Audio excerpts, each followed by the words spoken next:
Здраво, пријатели, јас сум Петар Номовски. Денес е 5 јуни. 5 јуни денес ке Зворинскиот фронт, бидејќи има премногу случувања таму, ке се обидам изминатите два дена, бидејќи немавме видео изминатите 2 дена, да ги опфатеме сите настани кои што се случуваа изминатите 2 дена таму. Значи, прво следуваше напад на Киев со многу ракети, со многу испалени неколку циркони. Потоа следуваше контранапад на тој напад од украинците. Е погодена рафинерија во Санкт Петербург, воен брод е погоден на пристаништето во Санкт Петербург. Председателот, тој шефот на НАТО беше и е во Киев. Меѓувреме Унгарија го крена ветото за пристап на преговорите за Украина во Европската унија. Значи, Украина ќе може веќе да почне преговори со Европската унија. Испалени беа повеќе ракети. Многу ракети беа испалени од Каспиското море. Таму имаат тие војни бродови од кои што можат да испалуваат тие далекосежни ракети. Беа испалени балистички ракети, но и ракети со управување. Што е новото сега? Новото е тоа што имаат очигледно циркони. Цирконите, како што јавија украинските власти, ниту еден од цирконите ракети не е прифанат од нивната противвоздушна одбрана. Неколку други ракети се прифанати, повеќе дронови се прифанати и уништени, но цирконите не можат да ги прифаќаат. Цирконите не се балистички ракети, значи балистички ракети се оние ракети кои што одат по една балистичка маршрута, по една балистичка парабола, тоест се пресметува како треба ракета да патува и таа оди по таа маршрута. Затоа на противвоздушната одбрана и израелската воздушна одбрана и повеќето воздушни одбрани работат на тој начин што тие ја префаќаат ракетата и ја пресметуваат нејзината маршрута и пресметуваат каде би ја пресретнале. Повеќе од балистичките ракети беа пресретнати, но како што кажав, циркони има ракети циркони кои што тие не може да ги пресретнуваат. Става збор за ракети кои што може да се управуваат, тоест не се движат по една зададена траекторија, туку ракетите може да маневрираат. Што е значајното за цирконите? Значајното очигледно е тоа што до сега тие може да се испалуваа само од бродови, тоест од морски објекти, но очигледно русите веќе имаат и техниката да ги испалуваат и од копно. Нема се уште потврдено, гледаме еден голем број на циркони, околу 10, 7-8 некаде според изјавите на украинските власти се паднати во Киев, значи гледаме еден голем број веќе на циркони кои што удираат во Украина. Од овие ракети, од овие бомбардирања, нанесени се големи материјални штети. Според русите војни објекти, според русите складишта кои што се уништуваат. Русите јавуваат и за некакви убиени војни лица околу Запорожје и така натаму, но сепак тоа се непотврдени информации. Како што кажав, повеќе се објекти кои што русите ги уништуваат. Претходно имавме и во видеото, зборувавме за Орешник кој што беше истрелан и дојде во Богоди местото Бела црква, близу до Киев, на 80 километри од Киев. Од овие удари заклучуваме дека противвоздушна одбрана на Украина е немоćна, тоест таа не може да ги задржи ракетите.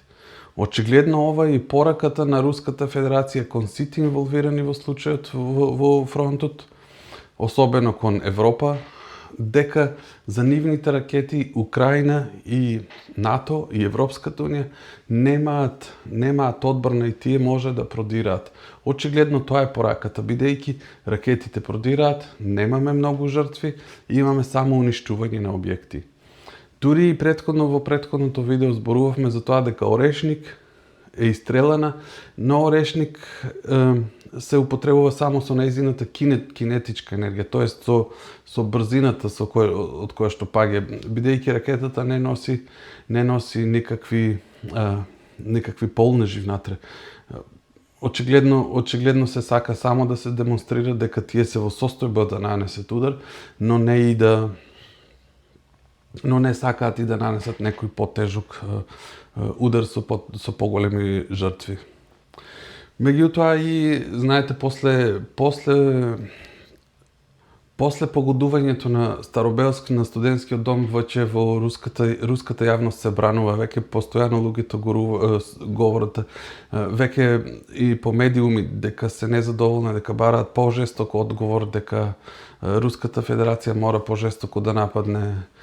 И цело тоа се едни принудени одговори кои што Кремл очигледно мора да ги лиферува на луѓето. Како што кажав, украинското противвоздушна одбрана, украинското ПВО очигледно е немокино да ги запре овие ракети. Но украинското ПВО нема и доволно Петриот ракети за Петриот системите.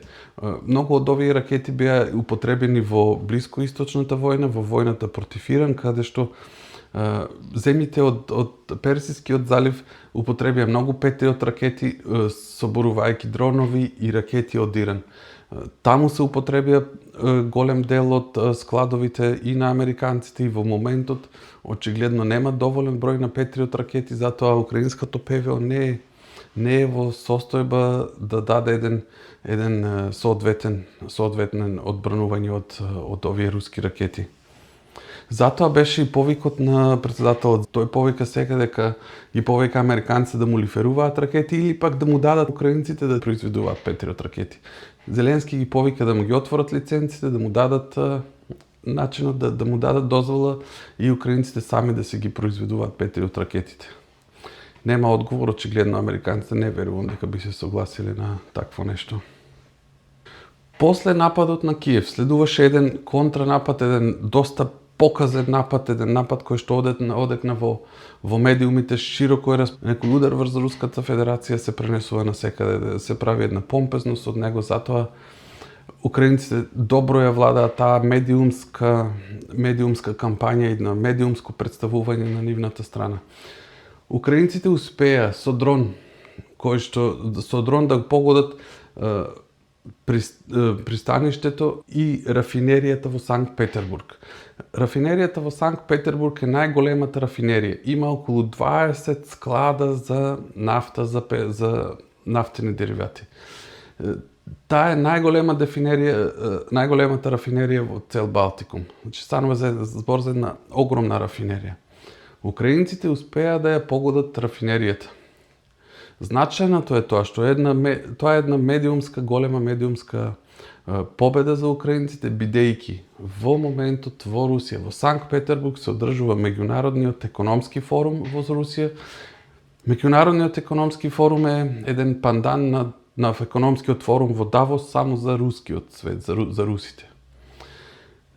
Значи целиот свет е завртен, целиот свет гледа кон Санкт Петербург и во тој момент сега украинците го гаѓаат Санкт Петербург и Санкт Петербург е во пламени. Низ градот се дигаат огромни чадови од рафинеријата.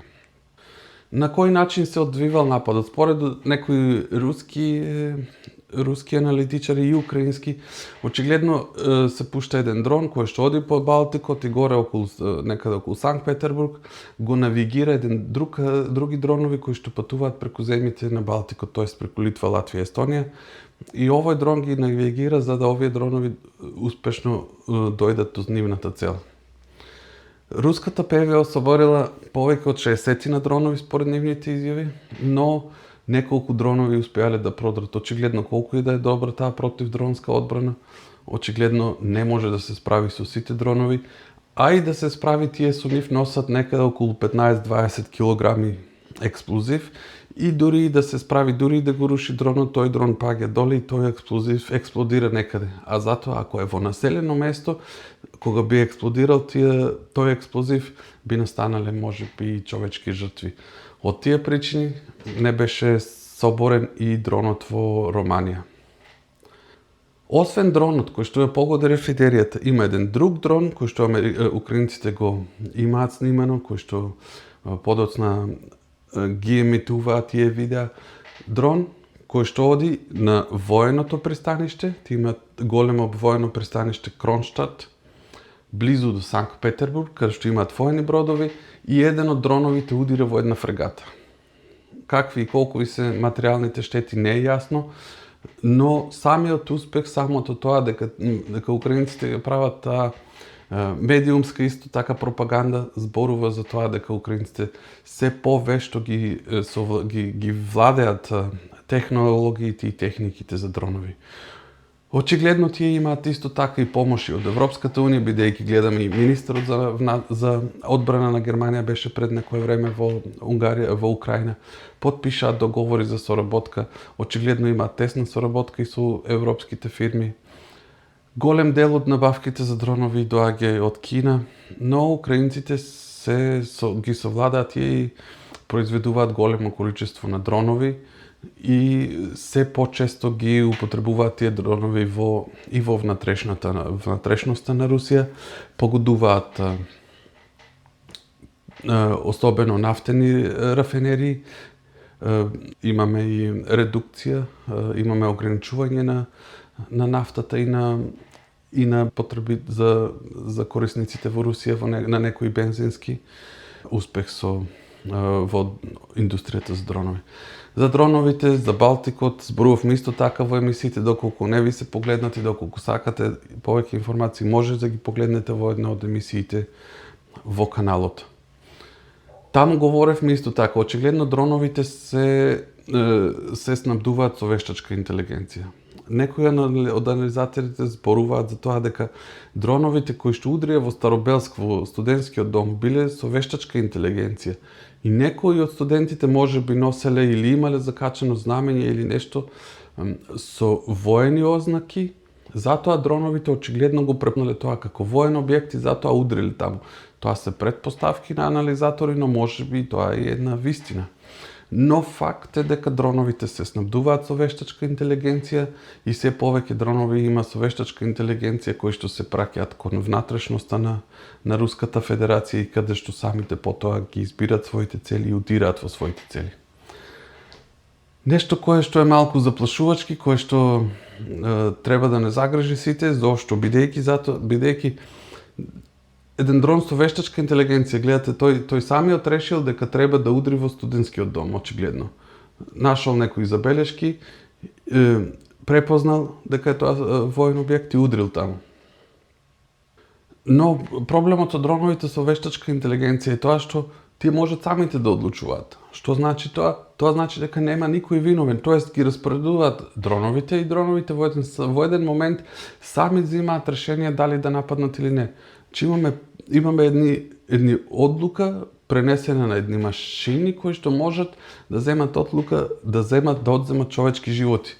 Утре може сите тие уреди и апарати да се најдат било каде во светот и вие да станете или било кој да стане жртва, бидејќи машините така решили.